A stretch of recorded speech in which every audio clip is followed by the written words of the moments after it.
Hello दोस्तों, एक बार फिर से स्वागत है आप सभी का आइडियल कोचिंग क्लासेस में। जैसा कि पिछले वीडियो में हम लोगों ने भूगोल के टॉप 100 जो क्वेश्चंस थे उनके फर्स्ट पार्ट को कवर कर लिया था। ठीक है, इस वीडियो में हम लोग क्या करेंगे, उन्हीं भूगोल के 100 क्वेश्चंस के सेकंड पार्ट को देखेंगे। सेकंड पार्ट में हम लोग क्या देखेंगे कि हम लोग यहाँ पर 51 से लेकर 100 नंबर तक के जो महत्वपूर्ण क्वेश्चंस हैं उनको यहाँ पर कवर कर लेंगे। ठीक है, तो वीडियो को लास्ट तक ज़रूर देखें, और अगर आपने इसका पहला पार्ट नहीं देखा है तो आपको इसी चैनल पे मिल जाएगा, उसको जाकर देख लें और चैनल को सब्सक्राइब भी कर लें। ठीक है, जिससे आप आगे आने वाले समय में जो भी महत्वपूर्ण वीडियो हैं वो आपको टाइम से उसके मिल जाएंगे। ठीक है, तो शुरू करते हैं आज का वीडियो। यहाँ पर जो पहला क्वेश्चन है वो आपके सामने क्या है, भारत और पाकिस्तान के बीच जो रेड क्लिफ रेखा है इसका निर्धारण कब किया गया। ठीक है, भारत और पाकिस्तान के बीच रेड क्लिफ जो आपके वायसराय थे, गवर्नर थे, उन्होंने इस रेखा का निर्धारण किया था, अपने नाम पर इस रेखा का नाम रखा था। ये कब किया था ये पूछ लिया जाता है। तो ये आपका 15 अगस्त 1947 को, जिस दिन हम लोग आज़ाद हुए, उसी दिन को इसका निर्धारण भी कर दिया गया कि इस लाइन से इस तरफ आपका भारत है और उस तरफ क्या है, पाकिस्तान। ठीक है, इसी रेखा से यहाँ पर इसका निर्धारण कर दिया गया। यहाँ से भी देखते हैं आप क्वेश्चंस पूछे जाते हैं। ठीक है, आगे है महेंद्रगिरी की पहाड़ियाँ जो हैं वो किन दो राज्यों के तट पर हैं।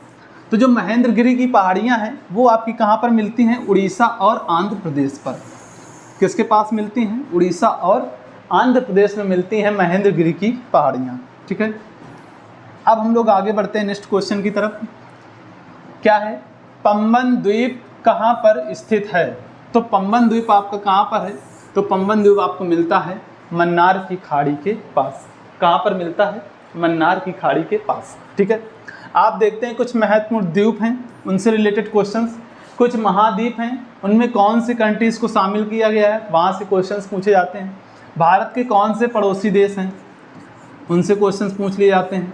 उन्हीं देशों की राजधानियाँ कौन सी हैं वो क्वेश्चंस पूछ लिए जाते हैं।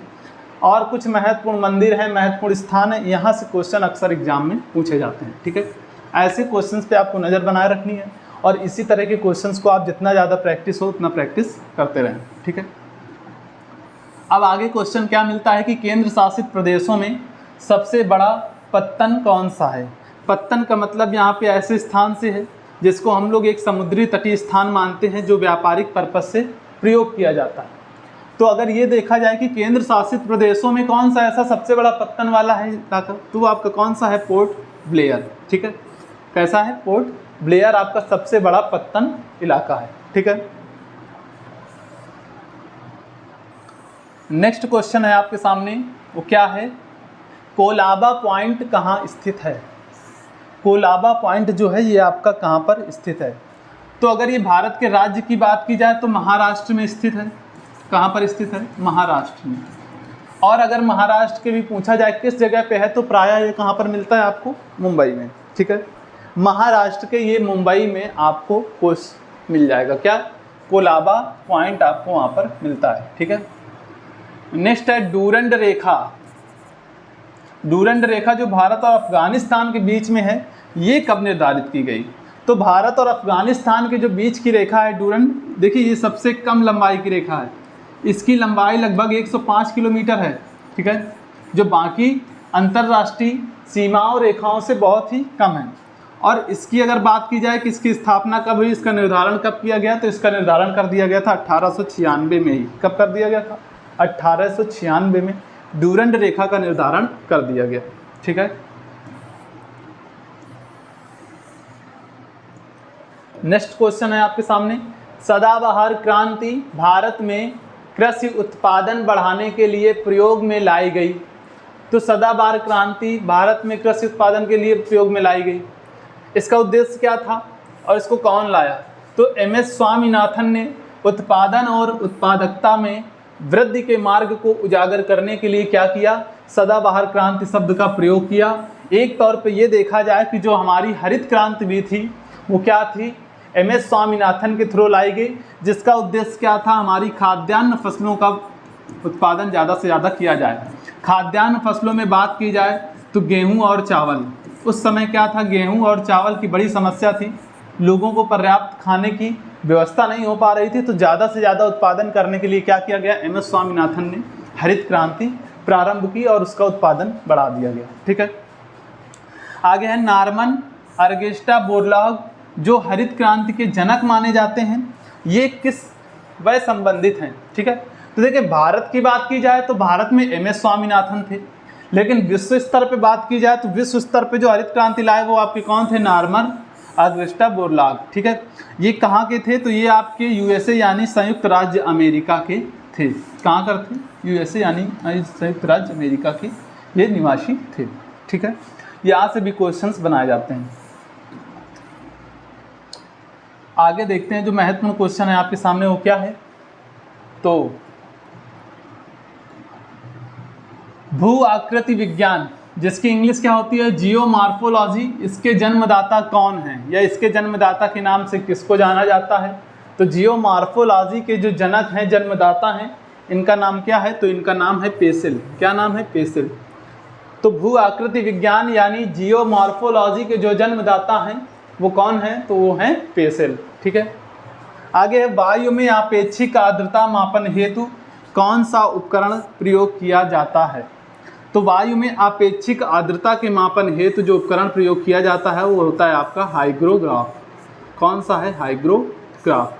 हाइग्रोग्राफ से क्या होता है, आपेक्षिक आर्द्रता का मापन किया जाता है। ठीक है, भूगोल का जनक किसे कहा जाता है, अब देखते हैं हम लोग क्या है नेक्स्ट क्वेश्चन, भूगोल का जनक। भूगोल के जनक की बात की जाए तो भूगोल का जनक किसको माना जाता है, तो भूगोल का जनक माना जाता है हिकैटियस को। किसको माना जाता है, हिकैटियस को भूगोल का जनक माना जाता है। ठीक है, नेक्स्ट है आपके सामने क्वेश्चन, जियोग्राफी का शब्द जो है आपका उसके लेखक कौन है, यानी जियोग्राफी का जो शब्द है इसको किसने दिया था। ठीक है, इस शब्द को जो देने वाले व्यक्ति हैं वो आपके इरेटोस्थनीज हैं। कौन है, इरेटोस्थनीज ने जियोग्राफी का शब्द को दिया था। ठीक है, आगे है सौर मंडल में ग्रहों की संख्या कितनी है, तो आप जानते हैं पहले 9 ग्रह शामिल थे, जिनमें से एक अब आपका यम था उसको हटा दिया गया और अब आपके ग्रह कितने बचाए गए हैं, 8 हैं। ठीक है, सोलर सिस्टम में पाए जाने वाले ग्रहों की कुछ शर्तें होती हैं, उनकी कुछ डिस्टेंस होती है, तो जो भी ग्रह उसका पालन नहीं करता है तो उसको उसका हिस्सा नहीं मानते हैं। ऐसी ही कुछ शर्तों के साथ यम ग्रह को उससे हटा दिया गया, यानी उसको सोलर सिस्टम से बाहर कर दिया गया। ठीक है, अब अगर बात की जाए कि इन सोलर सिस्टम में हमारे सबसे बड़ा ग्रह कौन सा है, तो सबसे बड़े ग्रह के तौर पे कौन जाना जाता है, तो सबसे बड़ा ग्रह है आपका बृहस्पति। कौन सा ग्रह है, सबसे बड़ा ग्रह है बृहस्पति ग्रह। ठीक है, छोटे ग्रह की बात की जाए तो सबसे छोटा ग्रह आपका कौन सा है, बुध ग्रह। कौन सा है, बुध ग्रह सबसे छोटा ग्रह आपको देखने के लिए मिल जाएगा। ठीक है, नेक्स्ट क्वेश्चन है, वे 2 ग्रह जिनके उपग्रह नहीं हैं वे कौन से हैं, तो ऐसे 2 ही ग्रह हैं जिनके कोई उपग्रह नहीं है और यही क्वेश्चन अक्सर एग्जाम में पूछा जाता है। ठीक है, तो बुध और शुक्र आपके ऐसे ग्रह हैं जिनका कोई भी उपग्रह नहीं है, जो नेचुरली देखा जाए तो इनमें कोई भी उपग्रह नहीं मिलता है। ठीक है, तो बुध और शुक्र आपके ऐसे ग्रह हैं इनमें कोई भी उपग्रह नहीं है। नेक्स्ट क्वेश्चन है, पृथ्वी परिभ्रमण करती हुई प्रति मिनट करीब कितनी दूरी तय करती है। देखिए आपको पता है कि पृथ्वी में 2 प्रकार की गतियां होती हैं, एक तो पृथ्वी गति करती है परिभ्रमण की और एक गति पृथ्वी करती है आपकी घूर्णन की। किस चीज़ की करती है, घूर्णन की। ठीक है, परिभ्रमण जो है ये आपका किसके चारों तरफ रहता है, तो ये सूर्य के चारों तरफ रहता है, और घूर्णन जो है ये अपने ही एक्सिस पे, अपने ही अक्ष पे पृथ्वी करती है। ठीक है, तो जब परिभ्रमण कर रही होती है, सूर्य के चारों तरफ चक्कर लगा रही होती है, जो पूरा चक्कर उसको कितना टाइम लगता है, 365 दिन 6 घंटे। ठीक है, तो अब इस चक्कर को लगाने में वो 1 मिनट में लगभग कितनी डिस्टेंस कंप्लीट करती है, तो 49 किलोमीटर। एक लंबा समय। हमें लगता है कि पृथ्वी बहुत ही धीरे गति से घूम रही है, लेकिन ऐसा नहीं है। 49 किलोमीटर ये आपका पर मिनट है, घंटे में देखेंगे तो बहुत ज़्यादा निकलेगा। ठीक है, लगभग 300 से ज़्यादा भी किलोमीटर। तो एक गति इसकी क्या मान ली जाती है कि ये इसकी गति बहुत ही तेज होती है। ठीक है, आगे देखते हैं हम लोग, तारे का रंग जो है ये किसका सूचक है। जैसे हम लोग देखते हैं कि आसमान में हमें कोई तारा बहुत तेज चमकीला दिखाई देता है, कुछ थोड़ा सा कम। इसके 2 कारण हो सकते हैं। पहला कारण तो ये हो सकता है कि उसका ताप, अगर वो बराबर दूरी पर हैं तो कौन सा तारा जो है जिसका तापमान ज़्यादा है वो हमें ज़्यादा तेज़ चमकता हुआ दिखाई देगा। और दूसरा ये कारण है कि अगर दोनों बराबर तापमान के हैं तो उनकी डिस्टेंस कम ज़्यादा हो सकती है। हमारे यहाँ से देखा जाए तो कोई तारा बहुत अधिक दूरी पर है और कोई उससे कम दूरी पर, तो जो पास की तरफ है उसकी चमक ज़्यादा तीव्र लगती है और जो दूर है उसकी चमक कम। तो इसके आपको दो कारण स्पष्ट हो जाते हैं। क्या? एक तो तारे का ताप, ज़्यादातर यहीं से क्वेश्चन पूछा जाता है, और दूसरा क्या है कि उसकी डिस्टेंस कितनी है, वो कितनी दूरी पे है। ठीक है, आगे कौन सा ग्रह हरे प्रकाश को उत्सर्जित करता है? तो हरे प्रकाश को उत्सर्जित करने वाला जो ग्रह है वो आपका कौन सा है? वो है नेपच्यून। कौन सा ग्रह है? हरे प्रकाश को उत्सर्जित करने वाला जो ग्रह है वो आपका नेपच्यून है, यानी कि अरुण है। कौन सा है? अरुण। ठीक है, अब आगे देखते हैं हमारी आकाश गंगा के केंद्र की परिक्रमा करने में सूर्य को कितना समय लगता है। देखिए, पहले काफ़ी समय तक ऐसा माना गया कि सूर्य अपने स्थान पर स्थित है, लेकिन ऐसा नहीं है। वैज्ञानिक क्या बताते हैं कि अपनी जो गैलेक्सी है आकाश गंगा है, उसमें बहुत सारे सूर्य हैं, और उसी गैलेक्सी में जो सूर्य अपना सोलर सिस्टम है उसका सूर्य भी चक्कर लगाता है।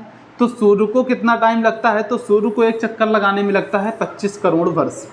25 करोड़ वर्ष एक बहुत बड़ा समय होता है। ठीक है, तो इतने समय में सूर्य क्या करता है? अपनी गैलेक्सी का एक चक्कर पूरा कर लेता है। ठीक है, यहाँ से भी आपसे क्वेश्चंस पूछे जा सकते हैं। नेक्स्ट क्वेश्चन है, ब्रह्मांड की उत्पत्ति का सर्वाधिक मान्य सिद्धांत कौन सा है? तो ब्रह्मांड की उत्पत्ति का जो सर्वाधिक मान्य सिद्धांत है वो आपका कौन सा है?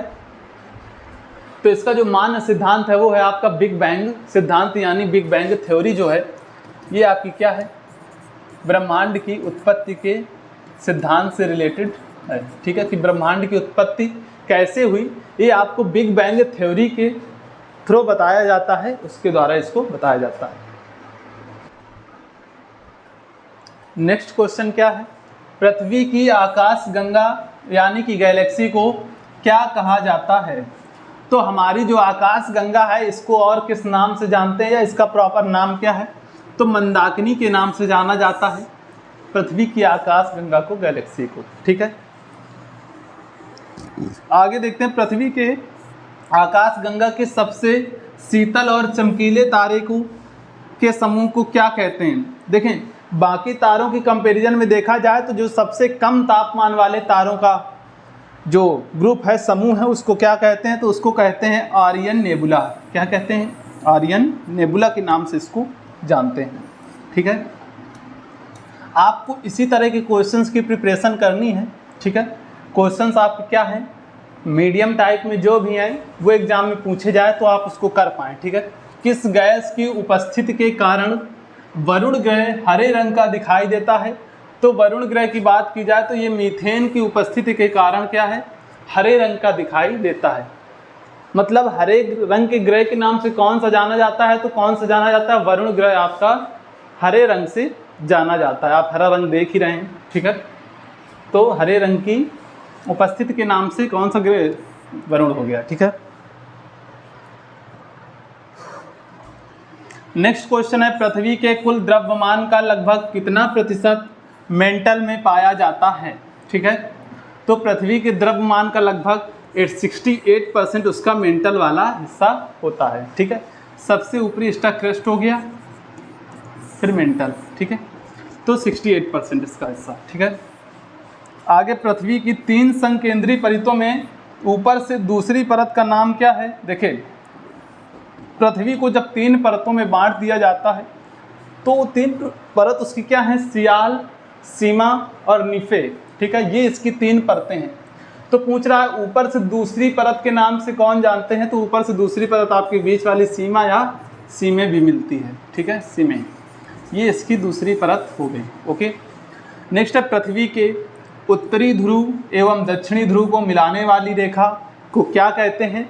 तो पृथ्वी के नॉर्थ पोल और साउथ पोल को मिलाने वाली जो रेखा है उस रेखा को हम लोग बोलते हैं देशांतर रेखा।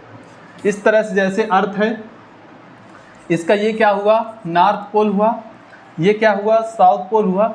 इसको मिलाने वाली जो भी रेखाएं हमारी, ये सारी रेखाएं क्या हैं? तो इन सारी रेखाओं को हम लोग क्या कहते हैं? इन सारी रेखाओं को हम लोग कहते हैं देशांतर रेखाएं। कौन सी रेखाएं? ऐसी ये टोटल 360 देशांतर पे रेखाएं, 360 डिग्री पे रेखाएं बना ली जाती हैं। ठीक है, अगर ईस्टर्न पार्ट और वेस्ट पार्ट की बात की जाए तो ये आपकी कौन सी होती है, अक्षांश रेखाएं। कौन सी हैं, अक्षांश रेखाएं हैं। ठीक है, इस तरह से आपको ग्लोब बना हुआ दिख जाएगा। ठीक है, इसमें आपको ज़रा भी कंफ्यूज होने की ज़रूरत नहीं है। इस तरह से आप ग्लोब को बना हुआ देख पाएंगे। ओके, ग्लोब में देखा जाए तो आपका ये कौन सा हिस्सा है, ये ईस्ट हिस्सा है, वेस्ट हिस्सा है, ये नॉर्थ और ये साउथ। भारत की उपस्थिति कुछ इस तरह से है, नॉर्थ ईस्ट वाले हिस्से में भारत मिल जाता है। ठीक है, ये यहाँ पे हम लोग इसको समझ लेते हैं। नॉर्थ ईस्ट वाले हिस्से में क्या मिल जाएगा आपको, भारत इस तरह से यहाँ पे मिल जाता है। ठीक है, ये हिस्सा आपको कौन सा हो जाता है, नॉर्थ ईस्ट का, भारत का हिस्सा यहाँ पे मिल जाएगा। ओके, तो उत्तरी ध्रुव और दक्षिणी ध्रुव को जो मिलाने वाली रेखा है, ये कौन सी रेखा है, ये पूछा जा रहा है। तो ये हमारी कौन सी रेखाएं हैं, तो ये हमारी कौन सी हैं, ये सारी देशांतर रेखाएं। ओके, अब इसमें आप कंफ्यूज नहीं हो। ठीक है, अब आगे बढ़ते हैं नेक्स्ट क्वेश्चन की तरफ। देशांतरों की संख्या कितनी है, अभी हमने आपको बताया ही है कि देशांतर टोटल कितने हैं, 360 देशांतर बना दिए गए हैं। कितने बना दिए गए हैं, 360 देशांतर बना दिए गए हैं। ठीक है, आगे एक देशांतर को पार करने में दो स्थानों के स्थानीय समय का क्या अंतर है, यानी एक देशांतर से दूसरे देशांतर तक जाने में अगर टाइम की बात की जाए तो डिफरेंस कितना है, समय में डिफरेंस तो 4 मिनट के समय के अंतर को लेकर चलते हैं। इसी तरह से आगे दो डिस्टेंस तक और गए तो 4 मिनट होकर कितने हो गए, 8 मिनट। इसी तरह से टाइम जोन में समय की कैलकुलेशन कर ली जाती है। ठीक है, यहाँ पर ऐसे ही टाइम जोन में समय की कैलकुलेशन हम लोग कर लेते हैं। नेक्स्ट क्वेश्चन है, विश्व में तंबाकू का सबसे बड़ा उत्पादक देश कौन सा है। तो सब विश्व में सबसे ज़्यादा तंबाकू के उत्पादन की बात की जाए तो इसमें स्थान किसका आता है, चाइना यानी कि चीन का आता है। चीन की में उत्पत्ति भी तंबाकू की हुई थी सबसे पहले, और विश्व में देखा जाए तो सबसे ज़्यादा उत्पादन भी किसका होता है, सबसे ज़्यादा उत्पादन तंबाकू का कहाँ पर मिलता है, चीन में। ठीक है, दक्षिण पूर्वी एशिया में रबड़ किस स्थान से लाया गया। तो दक्षिण पूर्वी एशिया वाला जो प्रांत है वहाँ पर रबड़ कौन से स्थान से प्रारंभिक तौर पर लाया गया, वो आपका अमेजन बेसिन है।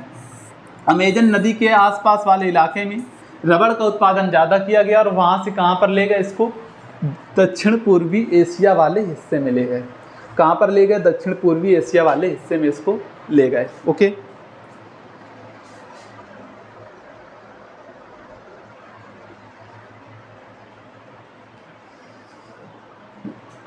नेक्स्ट क्वेश्चन है, विश्व का सबसे बड़ा मूंगफली उत्पादक देश कौन सा है। तो इसमें भी किसका स्थान आता है, चाइना का। तो विश्व में मूंगफली भी सबसे ज़्यादा कहाँ पे उत्पादित की जाती है, चाइना में। ठीक है, चीन में। नेक्स्ट है, अजमेर की घाटी जो अफीम की खेती के लिए बहुत ज़्यादा प्रसिद्ध है, वो आपकी कहाँ पर मिलती है। तो ये आपकी मिलती है टर्की या तुर्की में। ठीक है, ये कहाँ पर मिलती है, टर्की या तुर्की में सबसे ज़्यादा अफीम की कृषि की जाती है। ठीक है, विश्व में कपास की बात की जाए तो कपास की कृषि के लिए सबसे ज़्यादा जो क्षेत्रफल वाला देश है वो कौन सा है। तो सबसे ज़्यादा क्षेत्रफल की दृष्टि से देखा जाए तो कपास का उत्पादन कहाँ पर होता है, तो भारत में किया जाता है। अपने भारत में सबसे ज़्यादा कपास का उत्पादन किया जाता है। ओके, रिएक्टर स्केल का प्रयोग किसके मापने में किया जाता है। तो रिएक्टर स्केल की बात करें तो इसका उपयोग भूकंप के झटके को मापने में किया जाता है। रिएक्टर पैमाने पर दिखाते हैं कि भूकंप कितनी तीव्रता का आता है, उसके हिसाब से भूकंप की तीव्रता का मापन किया जाता है कि भूकंप तेज है या कम है। तो इस स्केल का नाम पूछा गया आपसे कि इस स्केल का नाम क्या है। तो इस स्केल का नाम है रेक्टर स्केल। क्या नाम है, रेक्टर स्केल। ठीक है, नेक्स्ट क्वेश्चन है, भूकंप के एक ही समय पर आने वाले स्थानों को मिलाने वाली रेखा को क्या कहते हैं। तो एक ही समय पे जब भूकंप आता है किसी स्थान पे तो उन रेखाओं को बोला जाता है होमोसिस्मल। क्या बोला जाता है, होमोसिस्मल। ठीक है, आगे है, समान चुंबकीय झुकाव वाले स्थानों को मिलाने वाली रेखा क्या कहलाती है। तो इस रेखा को बोलते हैं आइसोगोनल, जहाँ पे क्या है, समान चुंबकीय झुकाव है, यानी चुंबकत्व का समान रूप से अनुभव किया जा सकता है वो आपका कौन सा है, तो वो आइसोगोनल रेखाएं होती हैं। ठीक है, तो जिन इलाकों की आइसोगोनल रेखाएं बराबर है इसका मतलब वहाँ पे समान तौर पे चुंबकीय गुणों का अध्ययन किया जा रहा है या समान उसके लक्षण दिखाई दे रहे हैं। सूर्य और पृथ्वी के मध्य न्यूनतम दूरी कब होती है? देखें, सूर्य और पृथ्वी के मध्य की बात की जाए तो न्यूनतम दूरी होती है आपकी उपसौर की सिचुएशन में, जब सूर्य पृथ्वी अधिक मतलब बहुत ही पास होते हैं। ये आपको 3 जनवरी को मिलता है। अगर अपसौर की बात की जाए जो अधिकतम दूरी है वो कब होती है, तो अपसौर, और ये आपकी कब होती है, तो ये होती है 4 जुलाई को। कब होती है? 4 जुलाई को। ठीक है, यहाँ से भी क्वेश्चंस बनते हैं। नेक्स्ट क्वेश्चन है आपके सामने, सौर मंडल का दूसरा सबसे बड़ा ग्रह कौन सा है? तो देखिए, सबसे पहला बड़ा ग्रह हम लोगों ने क्या देखा था, तो सबसे पहला बड़ा ग्रह क्या था? बृहस्पति। क्या था? बृहस्पति। और दूसरे सबसे बड़े ग्रह की बात की जाए तो वो आपका कौन सा है, तो आपका मिल जाता है शनि ग्रह। कौन सा मिलता है? शनि, यानी कि सैटर्न ग्रह। ठीक है, सैटर्न ग्रह आपका क्या है? दूसरा सबसे बड़ा ग्रह है। सूर्य के सबसे दूर कौन सा ग्रह है, तो सूर्य के सबसे दूर कौन सा है? वरुण ग्रह। और अगर पास की बात की जाए तो सबसे पास आपको कौन सा मिलता है, तो सबसे पास बुध, फिर शुक्र, फिर पृथ्वी, इस तरह से आगे बढ़ते जाते हैं। ठीक है, आगे है क्वेश्चन, सौर मंडल का जन्मदाता किसे कहा जाता है? तो सौर मंडल का जन्मदाता यानी सौर मंडल के लिए उत्तरदायी जो है वो कौन है? सूर्य है। सूर्य से ही सौर मंडल को डिफाइन किया गया, इसीलिए उसके जन्मदाता के तौर पे जाना जाता है सूर्य को। यानी सूर्य हमारे सौर मंडल का जन्मदाता है। या सौर मंडल में जो ग्रह उसके चारों ओर चक्कर लगाते हैं वो किसकी वजह से है, तो वो सूर्य की वजह से है। ठीक है,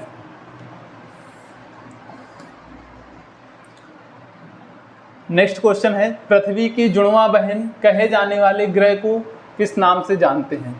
तो पृथ्वी की जो जुड़वां बहन है वो शुक्र ग्रह को जानते हैं। इसको एक नाम सांझ का तारा भी कहते हैं। ये सबसे चमकीला ग्रह होता है, तो सबसे चमकदार ग्रह के तौर पे भी कौन सा जाना जाता है? सबसे चमकीला ग्रह आपका कौन सा है, तो सबसे चमकीला ग्रह आपको मिलता है शुक्र ग्रह। कौन सा है? सबसे चमकीला ग्रह आपको कौन सा मिल जाएगा? शुक्र ग्रह। नेक्स्ट है शूमेकर लेवी 9, धूमकेतु ये है किस ग्रह से टकराया था? देखिए, धूमकेतु का नाम क्या है? Shoemaker Levy 9। ये आपका टकराया था बृहस्पति ग्रह से। किससे टकराया था? बृहस्पति ग्रह से। और क्योंकि एक बड़ी घटना होती है इसलिए इतिहास में अमर हो जाती है और यहाँ से क्वेश्चन पूछ लिए जाते हैं। ये क्वेश्चंस आपको बहुत ही ज़्यादा हद तक याद होने चाहिए, क्योंकि बेसिक से क्वेश्चंस हैं, इनको तो आप गलत बिल्कुल भी ना करें। ठीक है, इनको तो बिल्कुल भी गलत ना करें। ठीक है, नेक्स्ट क्वेश्चन, पृथ्वी के केंद्र में पाया जाने वाला चुंबकीय पदार्थ कौन सा है? तो पृथ्वी के केंद्र में पाया जाने वाला जो चुंबकीय गुण दिखाता है वो पदार्थ आपका क्या है? तो वो पदार्थ है आपका निकिल। कौन सा पदार्थ है? निकिल। ठीक है, ये एक तत्व है, ये चुंबकीय गुणों को दिखाता है। नेक्स्ट क्वेश्चन है,